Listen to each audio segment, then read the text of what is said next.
And today is the third and final installment of Star Trek Lost Aurora. I hope you don't want to miss it, and we'll start right after the intro. Hi folks, and welcome to Sharp Mountain Games. Here we talk about group role-playing games, solo role-playing games, and there are plenty of actual plays in the playlist. You can check out our print and PDF products at Amazon, Lulu, drivethrur, and Roll20, and they're all linked below. Let's get started, and we're glad you're here. So thanks for joining me here today, and we're going to play through the final session of Star Trek Lost Aurora. We definitely should finish the story one way or the other today. So we have the USS Freedom, and it's made its way into the Boule Nebula. There it had to rescue the starship USS Aurora, and there was a time disturbance. So after rescuing the Aurora, that was in the first episode, they left that ship outside the nebula. But they had to return through the nebula because they're trying to chart a safe course to some planets that are on the far side of the nebula, which are a little bit close to the Romulan neutral zone. However, there's some kind of time disturbance. So thanks to the science officer, Talarian, you can see her here, they were able to find a planet where the Romulans had harnessed some kind of time gate, and they don't know whether this is something the Romulans built or that was already on the planet. They had to convince a Romulan scientist, and he revealed that the Romulans had gone into Vulcan's past. And the reason they did that is they're hoping to eliminate a certain peaceful strain of Vulcans who will later develop and kind of, lead Vulcan and embrace the concepts of logic and peace. So that's why they returned. Now, when they returned, they were attacked by a prehistoric Lamadia, and which is kind of like a lizard or saber-toothed tiger creature. And they're led by Commander Adam Weston. We have our security officer, Neela Dane. Our medical officer, our doctor, Dr. Austin Heath. And Talarian is our scientist, and they're the ones who've returned to the past. They left the engineer Tharo behind to man the gate. Now, Dr. Heath also detected a Vulcan village, so they really wanted to avoid that to avoid any problems with the Prime Directive, but he was able to detect where the Romulans are. So that's where we are right now, and they're going to be making that approach and seeing if they can take care of things. So they know that the Romulans are on top of a hillside, way up sort of on a mountain. So Commander Weston is thinking, and he's saying, Lieutenant Dane, I think you need to sneak ahead and see what you can see there. So she is going to reconnoiter or sneak ahead there. So she's going to head up the mountain. Now, Vulcan's Pass, the planet, I guess, was a little bit further away from the sun. There was some tidal shift, which eventually made it a desert planet. But here it's very tropical. So there are an awful lot of plants and trees, and I don't have foliage to represent that. But let's see how she does on her sneaking up there. So that would be a fitness check, and she gets a +2. And in this system, you just need a 10 or better. And I don't think she's going to have any advantage or disadvantage here necessarily on that roll. And 11. Okay, so she is able to sneak up there, no problem. And here's what she can see. She can see that the Romulans are up there, and they are assembling some sort of device. And I just have this little, I think it's a lever of some kind that I found it. But it'll absolutely work. So they are setting up this device up there. And I also want to see whether she hears anything else in the area.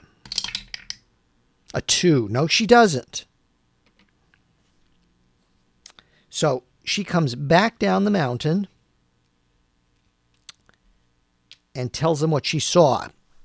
And what she saw also was the Romulans are armed, but they seem to be, they're not wearing military uniforms necessarily. So she says, perhaps they're scientists of some sort. I'm not sure. And Weston's thinking, well, how are we going to approach this? Because we want to make sure that whatever that device is, they don't set it off.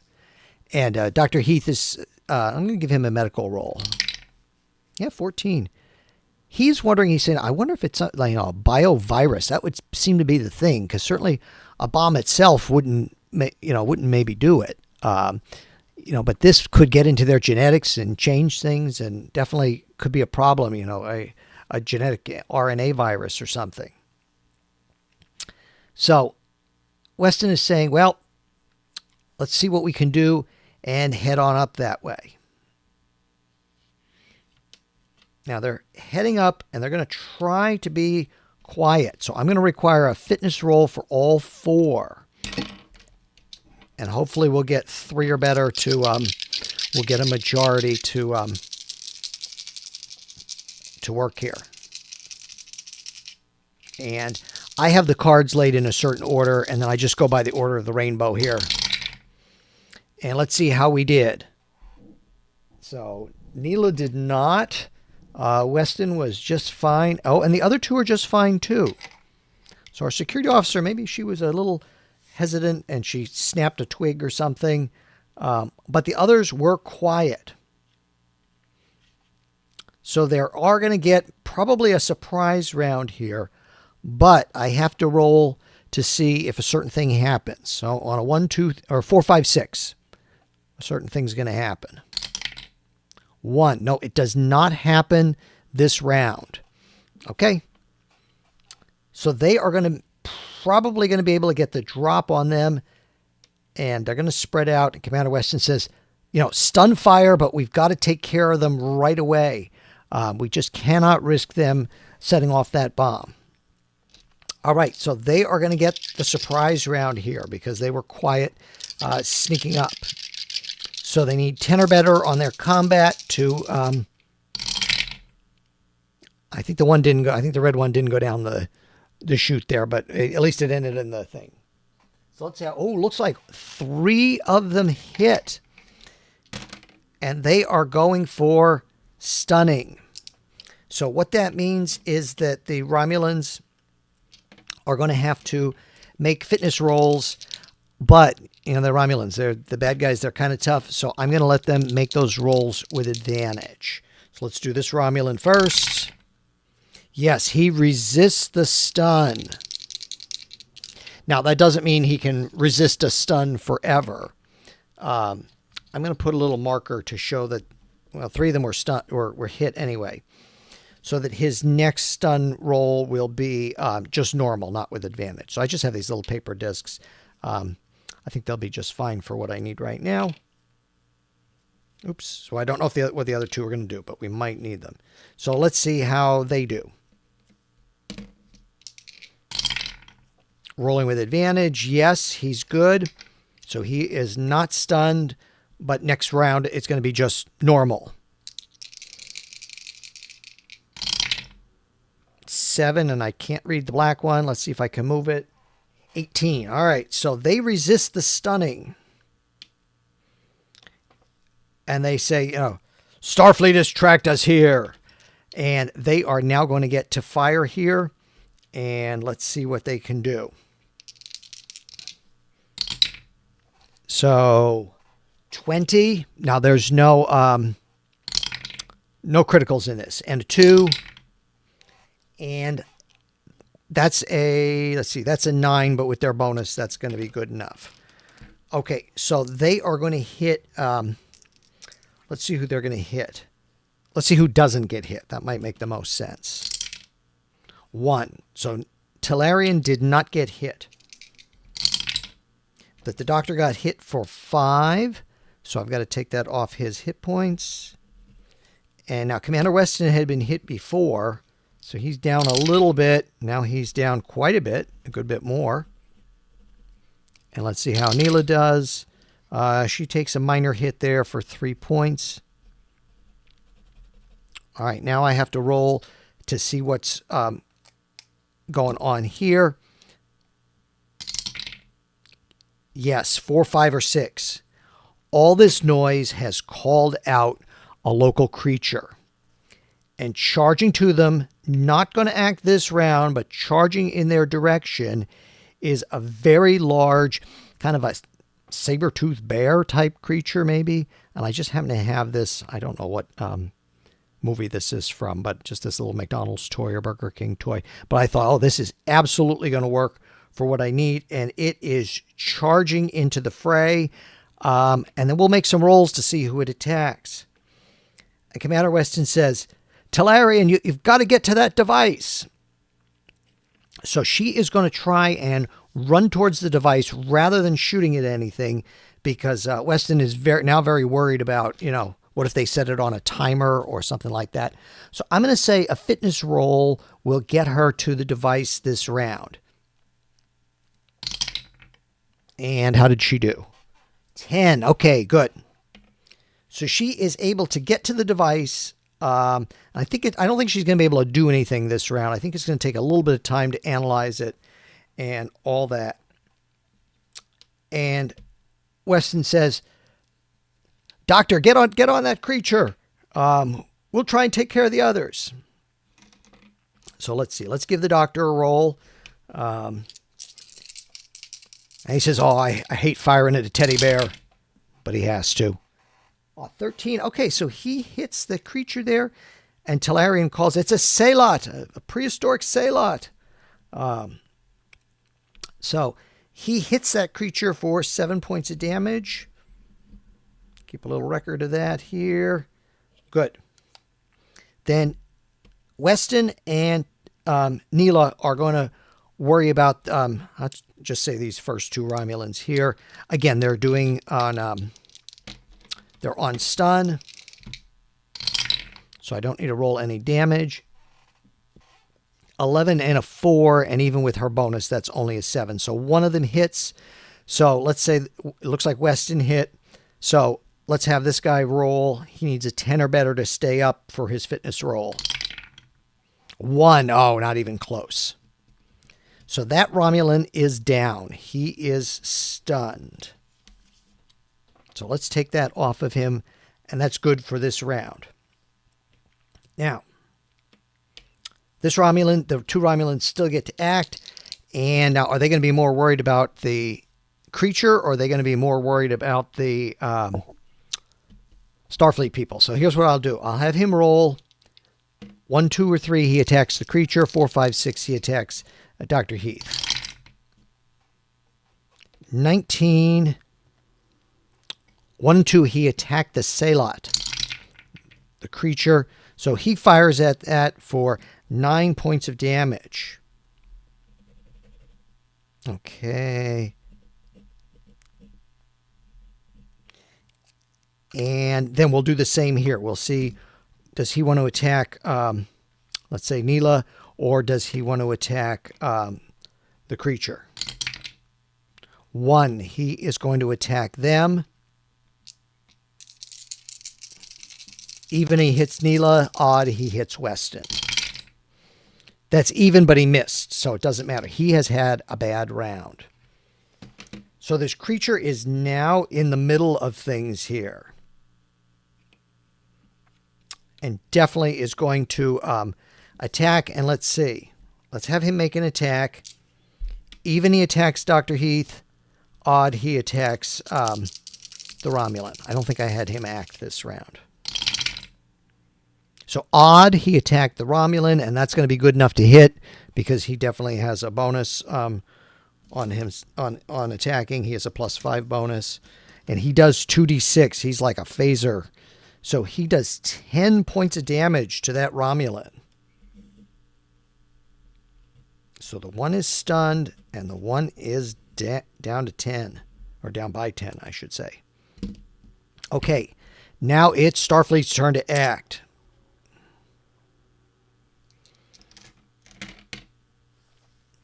And let's do Talarian. She is going to try and shut down that bomb or virus release thing.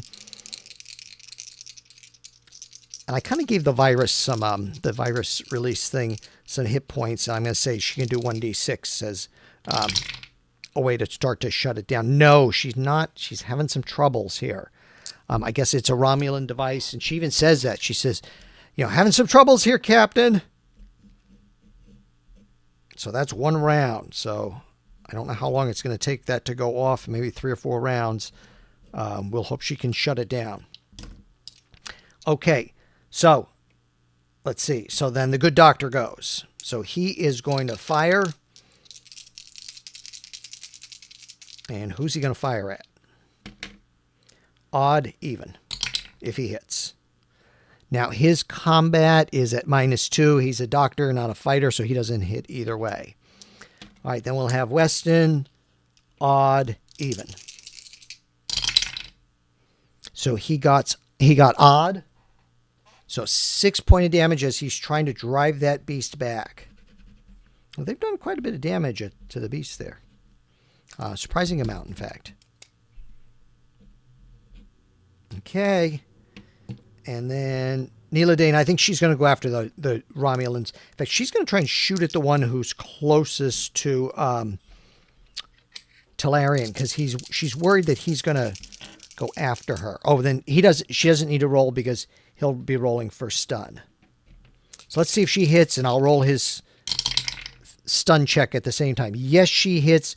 He makes the stun roll, but the next one he's going to make at disadvantage because he's been hit twice. That's the way I'm gonna call it here. Okay, so it looks like it's their turn. And yeah, Talarian went. So let's see what the beast does here. Odd, even. Odd, and he takes a swipe and a bite at the good doctor and does some damage there to the doctor. 6 points of damage. You know, it's got those sharp fangs. It doesn't really have any special abilities because it's nasty enough as it is with that 2d6. And let's see. He is going to aim at Talarian and hits her for 3 points of damage. So certainly that distracts her from her work for a moment. And the other one is going to aim, we'll do odd, even at Weston and Neela Dane. Even, so he hit Neela for 6 points of damage. Okay. So now we're up here, and we're going to have Talarian go. Have her make her attempt to shut down that device. Oh, having a bad afternoon. Things are not good here. She's really struggling with that Romulan technology. And the doctor, I think this time he's going to back off a little bit, and he is really trying to take out, he said, we got to take out these Romulans. They're trouble. So he is trying for the Romulan to take him out. Now the Romulan is rolling at disadvantage. Blue is the doctor. Oh, he hits. But the Romulan is still up. He is not going down. They're pretty tough. So, let's see. Weston is going to try now as well after that Romulan. And again, the Romulan is at disadvantage. 14, 9. I'm going to say that I wasn't necessarily giving them a fitness bonus. So I'm going to say that takes him down. Neela is going after the last Romulan here. 15, he is still up. No, at disadvantage, he's down. I'm sorry, he's down. So the Romulans are down, but the Salot is still going. So he is going to charge into the midst here. Now he easily, with the 2 Starfleet, he can easily make 2 attacks here. So let's have him make his 2 attacks, red and yellow. Oh, he hits them both. He hits Commander Weston for 9 points of damage. Weston's in bad shape. And he hits the good doctor for 7 points of damage. Doctor also in bad shape. Neela is going to try another shot here. I don't think that Talarian went this round. So let's have Neela go next. And she said, I think the beast's too big to stun. Oh, she hits him good for 8 points of damage. He is way down. And let's see how Talarian does over here. Yes, finally, she's had some success. So we have one success at 2 points. But she's struggling. She's struggling here. Okay, now I have to roll to see if he's still in the battle. He is down to only a quarter of his hit points. So I'm going to say he only has like a 25% chance of staying in the battle. So he's only going to stay in the battle if I roll a 1 here on the D4. And what did I roll? A 1. Oh, he is charging in and staying in the battle. Now, Weston hollers. He says, Doctor, go and help Talarian. So the doctor is going to run over here and try and do an assist to help Talarian. Because the doctor does have some science and engineering. Looks like he's got a +1 on engineering. So let's see how he does. 4. No, he's no help. Sorry. I tried, he says. I tried. Let's see how Talarian does. 8, but adding her science bonus of +3 is an 11. Okay, so she does get a little bit along the way. She said, I almost have it, Captain. And they are going to try and see if they can take out that Salot there who would not run. Only one of them hits. 3 points of damage. Okay. So, let's see where we're at. So, all the good guys went. I have to see if he's going to stay in the battle or not. It's taken some further damage, so now I'm going to say a 1 on the 1d6 because I don't have a 1d5 handy. No, 5. Good. So, this thing limps off. It's just taken too much damage, and it heads back off into the bush. Weston says, "Well, that's good anyway because we don't want to disrupt the timeline." And they are going to try and, tie up and secure these Romulans here, and we've got to try. Let's see. The doctor says, "I'm going to try my best here," so he is going to try one more chance to assist Talarian. I'll just roll them both at once, I guess. No, I'll roll him first. 8 + 1.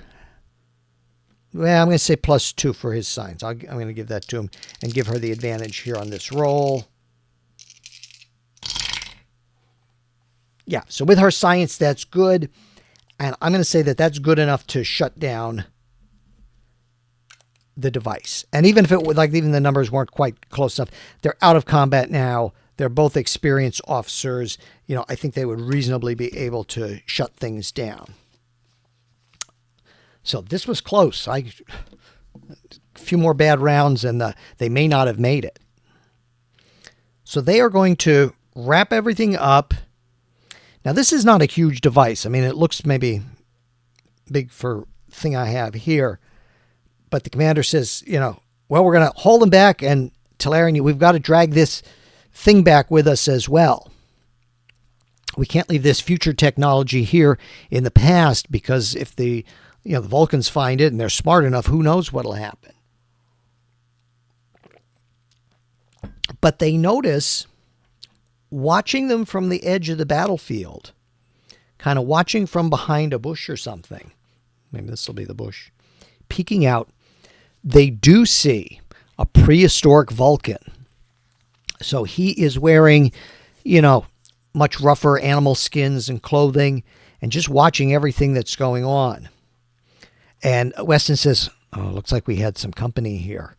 I just hope that it didn't, disturb the timeline too much or that he's not able to really comprehend on what's going on." And in fact, as they start taking the Romulans, this is a rough pull. They're basically dragging dead weight here. They were stunned. I assume they have some kind of like a zip tie almost to get their hands behind their backs. and take them here. And poor Talarian has to carry that medical device. And this Vulcan kind of follows them from afar. And the captain says, I don't know that I can have it watch us going back through that gate because, it's liable to be some kind of local legend. He said, and I don't know if we risk sending him away. And Talarian says, please let me try. So she is going to approach, and she's going to try to mind meld with him. She's going to reach out her hand, and I'm assuming he can tell that she's Vulcan and she's a woman.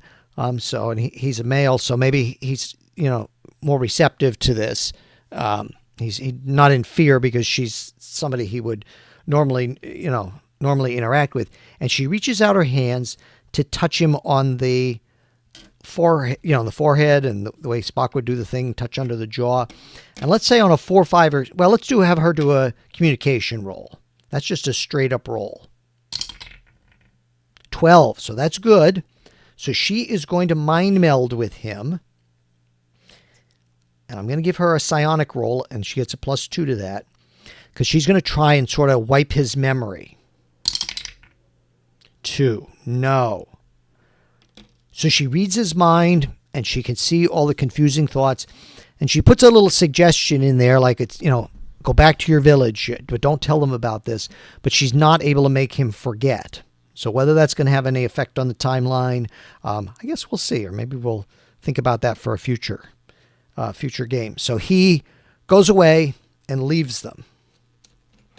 Now, Neela had put down a marker and knew exactly where the gate is, so they're able to find where the way back is, the way back through the gate. And here's our gate here.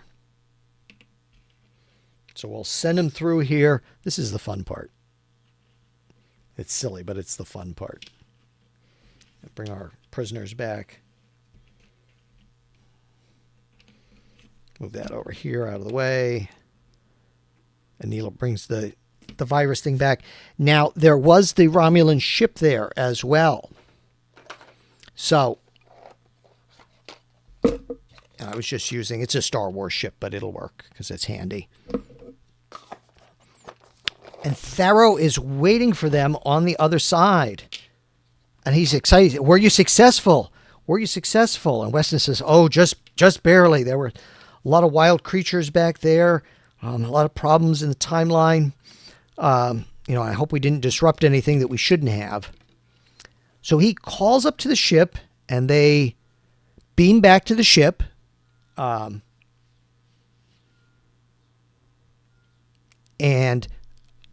they bring their prisoners with them. And then they have to confer with the captain, Captain Craig. So they confer with the captain about what to do. And she says, well, we don't know what that gate was. Perhaps somebody should go back down and investigate that. She said, we're going to keep the prisoners up here. She said, Tharo and Talaran, we're going to send you down to see what's going on with that gate. And she said, and then we're going to, finish charting our way through the nebula. We'll contact the Aurora and give the coordinates and let them know that the time disruptions have been taken care of. She said, and when you come back, I think we're going to have to destroy that Romulan ship. We can't just leave it sitting around. Or perhaps she said, perhaps we can try to beam out the computer or something. So Tharo and Talaran go back to the planet, and she's going to send Neela Dane down there also, along with some other security officers. And they are going to try to actually break into the ship to see if they can get anything, out of the computer core. So Tharo is looking at this gate here, and Talaran as well. Let's have her make a science roll. 8, but +3 is good. So that's because you have to roll a 10 or better. And she says to Tharo, she says, this isn't Romulan technology. There's Romulan technology that they have bolted onto this. She said, but this is something else, something older. And Tharo says, well, let me try and see if I can safely dismantle the Romulan technology. And with her help, they can. I don't think any roll is necessary. And when they do that, the gate begins to talk to them. Thank you. And it's pulsing. If you remember the Guardian of Forever from City on the Edge of Forever. They co-opted me for evil uses. And Phaeriss says, I know. And we're going to take their ship out of here. We're definitely going to wipe the location from their memory banks and from ours. And we're going to make sure that, no other ships come this way to disturb you. This is too powerful of technology. And he said, that's true. So let's see. We're going to have Neela make I'm going to call it a combat or security roll to see if she's able to bypass the security on that Romulan ship. 20. Oh, best possible. So she is able to bypass any security, any booby traps or force fields or anything, and is able to get on that ship and, get into their computer core. She has Tharo come aboard. Let's see how he does. 6 plus 3. He's able to get some information out of there and download it, but not everything. He's not getting like the secrets or their cloaking device or anything like that. But he is getting information about, their mission here, and it was clearly to influence Vulcan's past. So everybody beams back up. The ship is destroyed, so we'll just move it from the playing field here. And Captain Craig has the Aurora finish charting, or not the Aurora, excuse me, the Freedom. They contact the Aurora. The Aurora heads back for the starbase because the folks need to get checked out. So the Freedom makes its way through the nebula. The planet will not be disturbed, and they are going to visit the colonies that are on the far side, the colonies in the Federation worlds, and see if there's anything that they need to take care of there. And Craig says, she's hoping that she can leave the Romulans for pickup with one of the worlds. They can call one of the Romulans to have a pickup, or otherwise the Romulans will be remanded to Federation prison. She said, or perhaps our starship will have to do that, while we're out there, so that there's no troubles. So that's the end of Lost Aurora. They were able to rescue the timeline by going into Vulcan's past, and I hope you enjoyed this, and we'll see you again in another actual play video.